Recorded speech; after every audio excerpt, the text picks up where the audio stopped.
राम राम जी। बोल श्री कृष्ण भगवान की जय। 15 अध्याय हमारे समाप्त हो चुके हैं। 15 अध्याय मैंने पढ़ दिए और आपने सुन लिए हैं। और आपने श्रीमद् भगवद गीता का पाठ कैसा लग रहा है कमेंट करके ज़रूर बताइए। और मेरे चैनल ने सब्सक्राइब कर दिए और घंटी भी बजा दिया करो ताकि आने वाला अध्याय का अपने बेरा लग जाए, नोटिफिकेशन मिल जाए भी हमारा आने वाला अध्याय आ गया है। तो हम अपना 16वां अध्याय शुरू करा। 16वां अध्याय।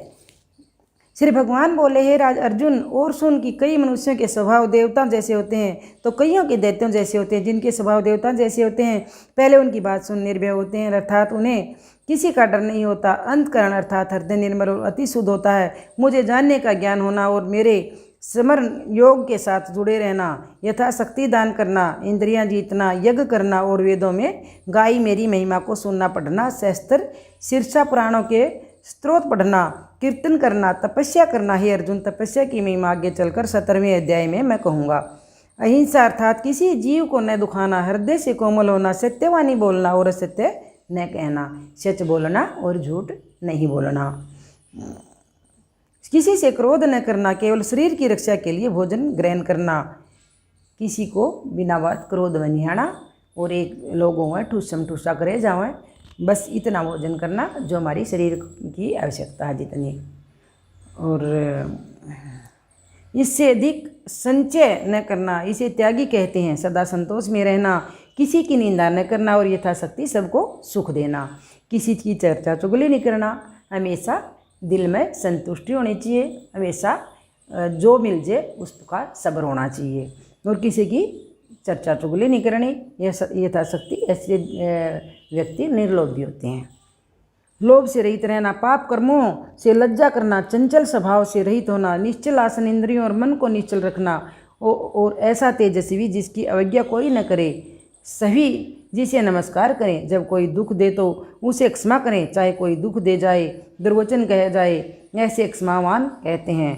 धैर्य रखे, इस गोविंद की शरण में रहें। जो भी हो जैसा भी हो उसे भगवत इच्छा मानकर स्वीकार करना। जो भी हो जिसा हो हमारी ज़िंदगी में उसको खुशी खुशी स्वीकार करो।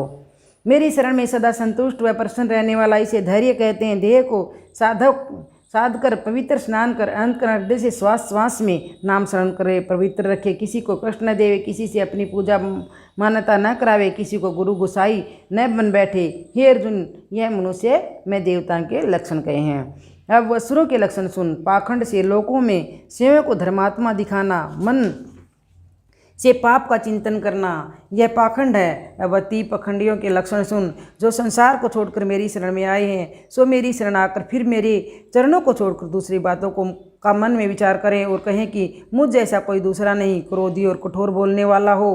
हे पारथ, यह अतीत पाखंडी होते हैं। जो हे अर्जुन, प्रकृति 2 प्रकार की होती है। इनकी प्रकृति ज्ञान से है। इन दोनों प्रकृतियों का फल सुन। जिन मनुष्यों में देवताओं की प्रकृति वे वाणी संसार से मुक्त होते हैं और जिनमें दैत्यों की प्रकृति होती है वे प्राणी संसार के जन्म मरण के बंधनों से परे होते हैं। श्री कृष्ण भगवान के मुख से ये वचन सुनकर अर्जुन अपने मन में विचार करने लगा कि हे मन, तुझ में कोई दैत्यों का स्वभाव तो नहीं है। अपने मन से पूछने लगे अर्जुन। यह देखकर श्री कृष्ण भगवान सहन नहीं कर रह सके और तत्काल ही कमल नयन श्री केशव जी बोले, हे अर्जुन, तू यह मत सोच, तू तो देवताओं की प्रकृति लेकर जन्मा है। जन्म के साथ ही देवताओं की प्रकृति तुझ में आई है। हे अर्जुन, मैंने देवता के स्वभाव तो विस्तार से कहे हैं और देवताओं के स्वभाव थोड़े कहे हैं, अतः थोड़े और सुन। दैत्यों के स्वभाव वाले मनुष्य न तो गृहस्थ में सुखी रहते हैं और न अतीत होकर न पवित्रता को जानते हैं, कैसे स्नान से पवित्रता होती है, और मुख्य तत्व स्वरूप को भी नहीं देख सकते। परस्पर मिलते हैं तो ये कहते हैं कि परमेश्वर कहाँ है, किसने देखा है, परमेश्वर है ही नहीं, न ही संसार का कोई कर्ता धरता है, न संसार का कोई ईश्वर है। हम आप ही आप उत्पन्न हुए हैं, हम ही परमेश्वर हैं। ऐसे प्राणी मूर्ख अंधमति अपने आप को ही परमेश्वर कहते हैं। उन्होंने तो सब बातों में यह बात समझ रखी है। उत्तम और स्वादिष्ट भोग भोगिए और मनचाह सुगंध वाला अच्छा वस्त्र पहनिए, सुंदर स्त्रियों के मनचाह सुगंध वाला अच्छा वस्त्र पहनिए, सुंदर स्त्रियों के साथ सुख भोगिए। उन्होंने तो इसी बात को परम सुख रूप समझ रखा है। जो इसी को लाभ की बात समझते हैं तो समझो कि उनकी बुद्धि दुष्ट हो गई है, उनकी शुद्ध आत्मा तो नष्ट हुई है। जान यह अलग बुद्धि की, उनकी बुद्धि दुष्ट हो गई है, उनकी शुद्ध आत्मा तू नष्ट हुई जान। ये अलग बुद्धि वाले ऐसे कार्य करने लगते हैं जिनसे आप तो कष्ट पाते ही हैं, औरों को भी कष्ट देते हैं, और ऐसे ऐसे कर्म करते हैं जो कभी तार नस के पाखंड गर्व मदान धनता से अंधे हुए हैं, सो इस अंधकार के साथ उन्मत्त मति वाले हो रहे हैं और माया के मोह में फंसे मिथ्या वस्तुओं को पकड़ रहे हैं और अति अपवित्र स्वभाव को बरतते हैं। जब तक यह संसार अर्थात जब तक इसकी प्रलय नहीं है तब तक नित्य चिंता में मगन रहते हैं। काम स्वार्थ का परम लाभ काम ही दृढ़ता में दृढ़ आशा से बंधे हुए हैं, काम क्रोध में दृढ़ हैं, नीच कर्म करके द्रव्य धन एकत्र करते हैं, छल प्रपंच व झूठ से अपना आपा नाश करते हैं, कपट से अधि व धन कमाने को बड़ा लाभ अधिक मुनाफा मानते हैं और कहते हैं कि मेरा मनोरथ पूर्ण हुआ, कल मैं यह प्राप्त करूंगा, मैं शत्रुओं को मारने में समर्थ हूँ, मैं वैरी को जीतना जानता हूँ, सिद्ध बलवान हूँ, सुखी हूँ, पुरुष हूँ क्योंकि योगी हूँ और 7 पीढ़ियों से धन पात्र हूँ, पुराना साहूकार हूँ, मेरे जैसा दूसरा कोई नहीं है, मैं ही सबका ठाकुर हूँ, कर्म करतूत का करता हूँ और सब मेरे दास हैं, अज्ञान मोह से चिंतित विषय भोगों से में लिप्त है।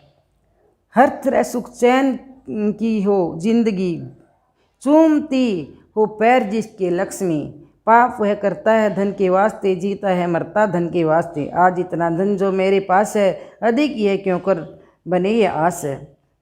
बंदा हर टाइम जितना भी है हर टाइम ये सोचता रहा है कि भाई जितना मेरे पास धन है इसका दुगुना क्यों कर बने, ये पैर पटकता रहा है, कितनी लक्ष्मी आ जाओ उसके पास, कितना धन आ जाओ, सब्र नहीं है। हे अर्जुन, उनका मन अनेक प्रकार के विषय भोगों में पड़ा भ्रमता रहता है, मोह के जाल और पाप भोगों में फंसे उनकी दशा कैसी है, यहाँ भी नरक में पड़े हैं और आगे भी नरक में पड़ेंगे, और यज्ञ महोत्सव श्राद्ध अक्षय कार्य कर के कैसे हैं। अब यह सुन, प्रथम तो अहंकार करते हैं कि किसी को सिर नहीं नवाते, धन के घरों में मतवाले से हुए रहते हैं, दोनों की वाहवाही लूटने के लिए यह श्राद्ध और यज्ञादि करते हैं, और अहंकार बल गर्व और काम क्रोध से भरे हुए हैं, और मैं जो आत्माराम शब्द हूँ उसमें बसता हूँ, मुझे वे नहीं जानते। वे जो दैत्य बुद्धि मनुष्य हैं, किसी देहधारी को दुख देते हैं और किसी की निंदा करते हैं, ये कठोर अधर्म और नीच कर्म करने वाले पुरुषों के लक्षण कहे हैं।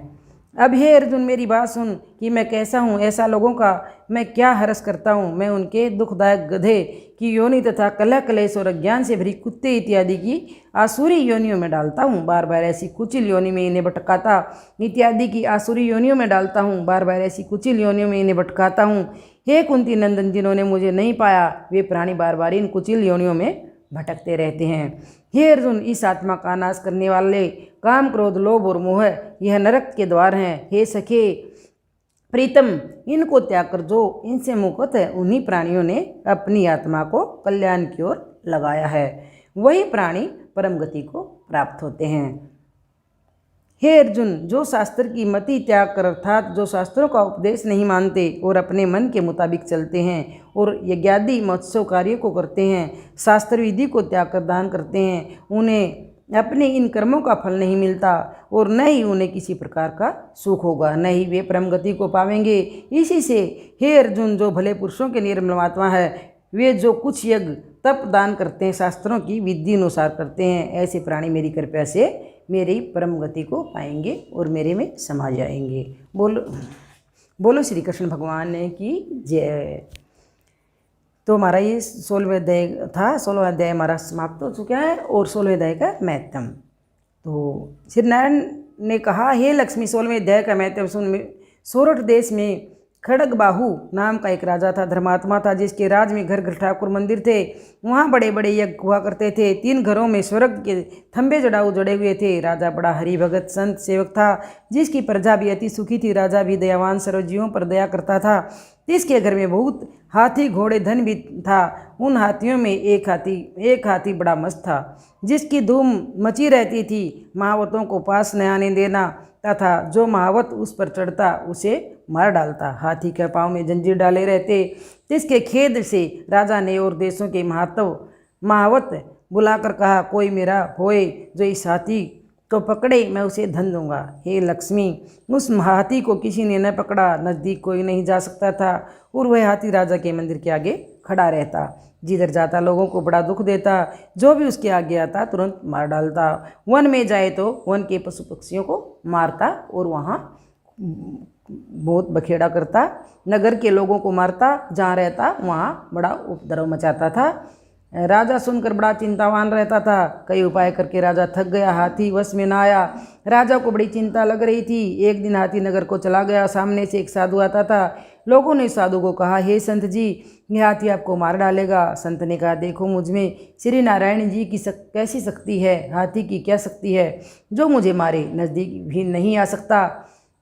संत ने कहा, देखो मुझ में आ सकता। नगरवासियों ने कहा, वह पशु तेरे भजन को क्या जाने, ये तुम्हें मारेगा। साधु ने कहा, क्या मारेगा, मैं परमेश्वर का प्यारा हूँ, हरि भगत हूँ। जो परमेश्वर से विमुख है तिनको मारता है और यह भी मेरा ज्ञान है। जो मेरी मृत्यु इसी से है तो अवश्य मरूंगा, बिना आई कोई नहीं मरता। हाथी साधु के पास पहुँचा। साधु ने नेत्र पसार कर देखा। हाथी ने सूंड के साथ साधु की चरण वंदना की ओर खड़ा रहा। तब साधु ने कहा, हे गजेंद्र, मैं तुझे जानता हूँ, तू पिछले जन्म में पापी था, मैं तेरा उद्धार करूँगा, चिंता मत कर। हाथी बारंबार चरण छूता, माथा भी निवाता। हाथी ने आगे को चरण वंदना की। लोगों ने खबर की तो राजा भी वहाँ आया। देखा तो हाथी साधु के आगे खड़ा है। तब साधु ने कहा, अरे गजेंद्र, तू आ गया।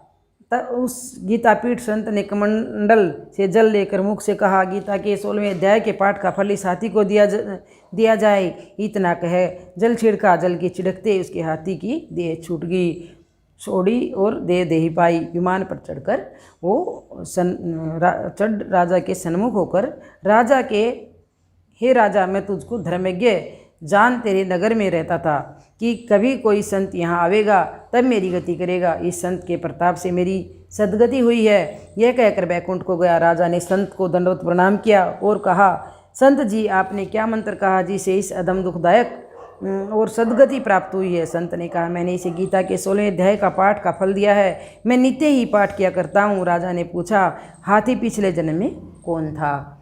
साधु ने कहा, हे राजा, ये पिछले जन्म में एक अतीत का बालक था। गुरु ने बहुत विद्या पढ़ाई, बड़ा पंडित हुआ।